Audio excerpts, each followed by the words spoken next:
Jellyfish's Tracy, and something that I realized that I do a lot of times in my EDH deck is I use a lot of recursion. I like something, you know, I play something and then I'm like, hey, that card's really cool, I want to cast it again. So I interact a lot with my graveyard in my decks, and I really try not to do it a whole ton because, like, a whole ton? What? I try not to do it a lot, but because Tasigur does that, and I really try to do this thing where I don't do the same thing in every single deck. I try really hard to do that, but sometimes things just like slip in and I'm like, I really like this magic card, or we're playing with this magic card, so that kind of happens. But these are, this is just part one. I'm going to be doing the future parts in, you know, in some point in the future. But these are just cards that I like, and you can run EDH that basically, you know, haha, you think you killed that? Nope, I'm gonna cast it again, and like stuff that you can interact with your graveyard with. Okay, so I want to talk about like probably one of the most famous, I would say, magic cards that, you know, with graveyard recursion, and that is Eternal Witness, often abbreviated to EWIT, which I'm a huge fan. Yeah, Eternal Witness is really good. I like her too because she's easily accessible. She's been reprinted so many times, so she's kind of getting easier to find. At this point, she's probably only $3 or $4, but she's so good. So first off, you know, she ETBs, you get anything back, which I really like. It's not just bound to creature, to spell, to like anything. You can get anything you want back. So you do that, and then on top of that, she's just a 2/1. Interacts really well with Skull Clamp if you're trying to do like that whole synergy, which is really, really awesome. I do that in Tasigur, and that's a lot of fun. So she's really good because she's got that one toughness, which makes her really solid. And yeah, she's just really good. Eternal Witness is just like amazing. She's just really good. If you're running green EDH, you should probably be running Eternal Witness. She's awesome. Right, and then we have Doomed Necromancer. And funny, so I just had this card laying around in my binder. I don't know how I got it, whatever. It was just chilling there. And I was like, this card's really sweet. And then I threw it in something at some point. And I was like, this card's really good. Oh, that was when I had Mugus, God of Slaughter. And now I'm so missing that deck because that deck was awesome. It was a sacrifice deck. It had like a lot of recursion in it where like I would sack stuff, play like Squee, Goblin to Boob, and then it would just bring all this stuff back, and it was really great. So anyways, I ran Doomed Necromancer in there. And then when I took that deck apart, I was like, I had this card laying around, and I was like, hey, I have an empty slot in Tasigur. Let's put Doomed Necromancer in there. Card is really, really good. So it's like you pay 3 mana for a 2/2. And then, you know, you have to wait like the turn cycle, unless you have like haste or something, and then you sack it, and you can return target creature card from your graveyard to play. So basically you pay a total of like 4 mana, and then so you get back like, I get back like my Runescarred Demon, or like something sweet like that, and then I get back this really huge creature, only paying like 4 mana for it. Yes, it's a little bit vulnerable because you do need to like pay that mana and tap it, so you can't do it automatically as an ETB, so it is a little bit fragile, but if you're playing any sort of like haste strategy or like anything like that, this card is so good. Very underrated in my opinion. Like I said, I run in Tasigur, and it's really good. Like, Tasigur is basically just all about like good value creatures and like bringing those good value creatures back. Like, that's what the point of the deck is, and Doomed Necromancer in there. Card sweet. Okay, then we have Den Protector. And you know what? Like, you know how everyone's kind of like, in your play group, like everyone kind of knows like specific cards that you play? I'm that person wherever I put a morph down, everyone knows it's Den Protector. And you know what? We know what I really need to do? I really need to run some other morph, and that it's like, you don't know what my morph is. I'm thinking of that land, Zoetic, can't say that word, Zoetic Cavern. Why can't I say that word? Okay. Anyways, so that card, it's like the land. It's like the morph for 3, and it's a 2/2 land. But anyways, so Den Protector is really good. Everyone knows it's coming when I play it, but you know what? I don't really care. What I really like about Den Protector is like a lot of times I'll just morph it and then auto like unmorph it, so like I can just have my creature. So yeah, it's got your Mega Morph thing, so it costs like a total, you know, it does kind of cost a little bit, I guess, to, you know, a total of 5 mana, but you get anything back. You don't just get a creature. Any card you want back from your graveyard, you get to do that. What I like about it too is it's just like a creature, so like if you really need to like smack your opponent in the face a couple times, you can totally do that. You can do the Mega Morph thing at like instant speed, which I really love. You can do it at any point in the game, which I think is awesome. Block with it, opponent tries to kill it, you're like Mega Morph, get anything back you want. So yeah, Den Protector is really good. Okay, then we have Animate Dead, and you know, Animate Dead's really good. You know, I run a copy in Tassiger because I was like, I want another recursion thing. What I really like about Animate Dead though is it's from anyone's graveyard. Okay, it gets like a -1/-0 counter. Guess what? You don't care about that because for 2 mana you're getting something back from the graveyard that may have cost like 10 mana. So you're getting like really good value with that.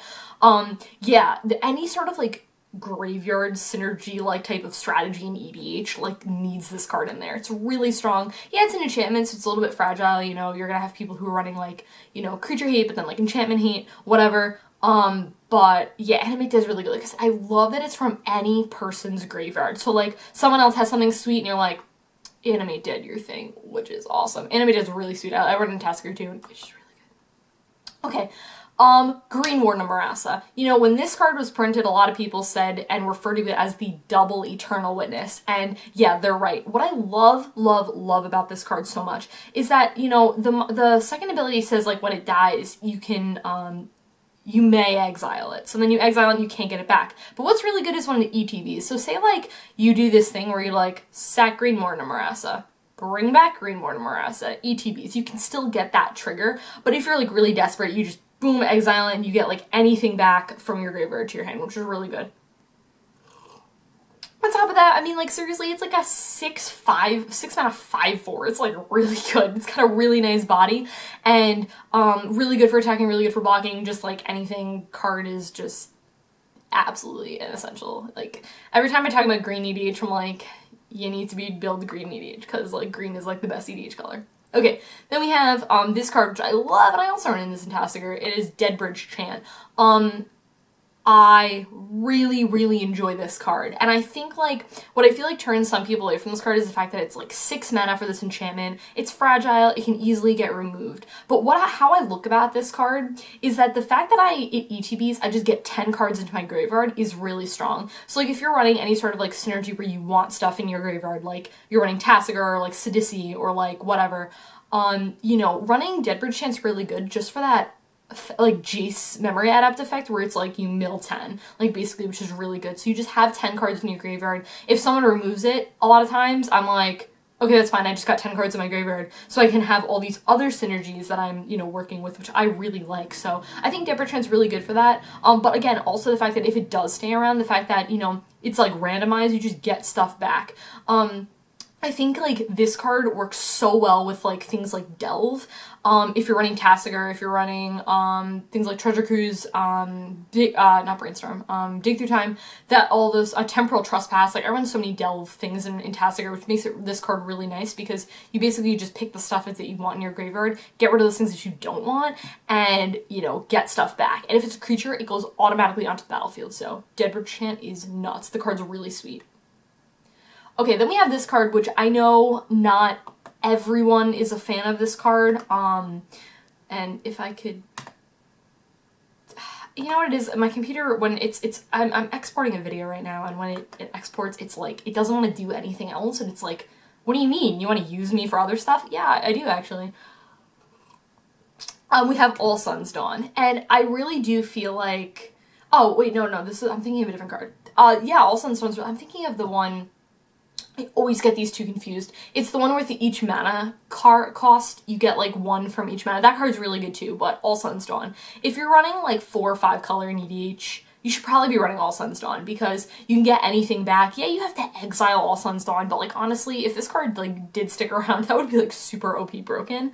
But yeah, it's really strong. When I had 5 color Super Friends, I had this card in there. I think, did I take this card? I may have taken it out of Super Friends. I honestly can't tell.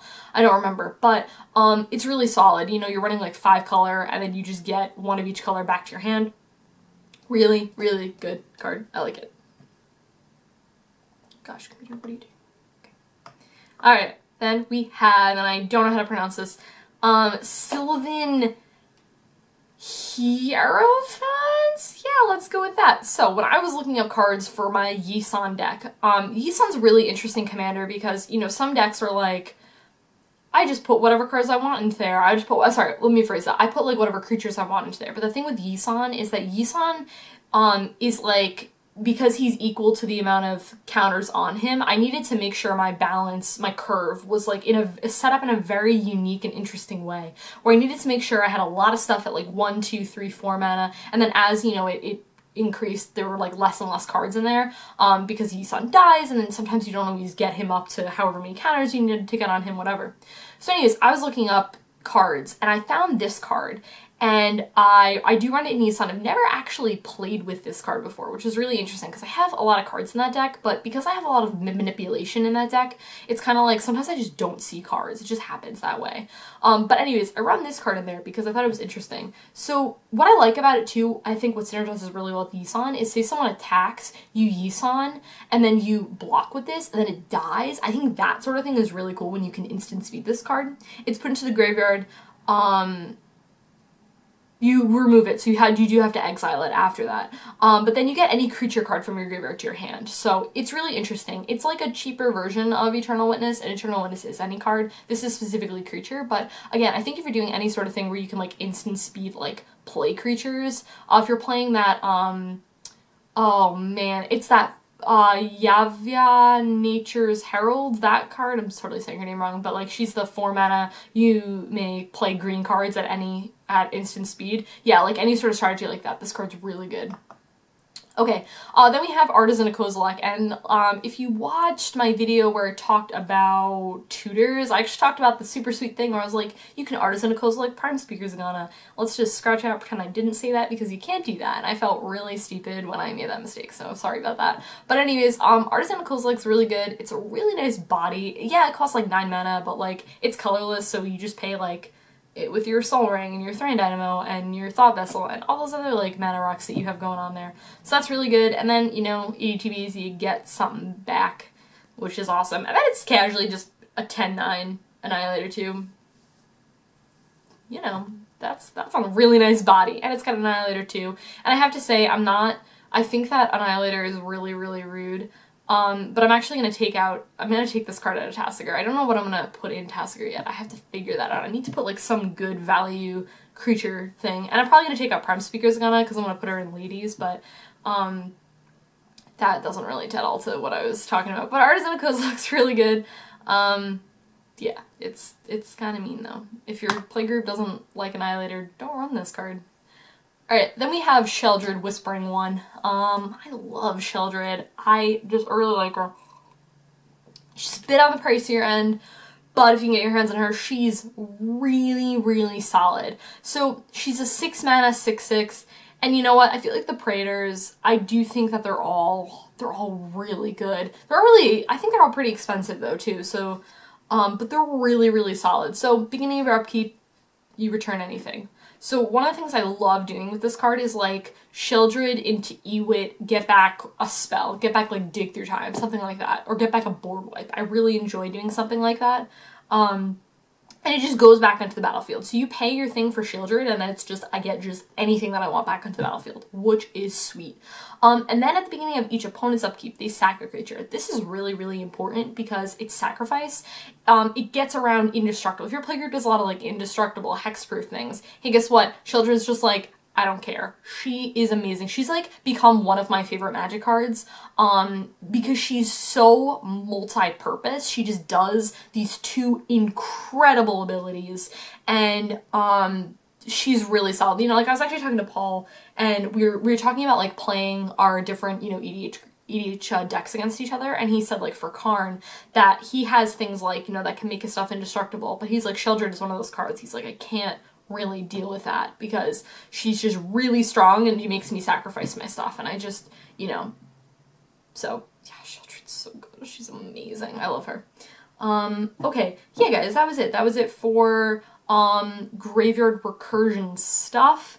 I think that's all I got. I will talk to you guys later. Bye.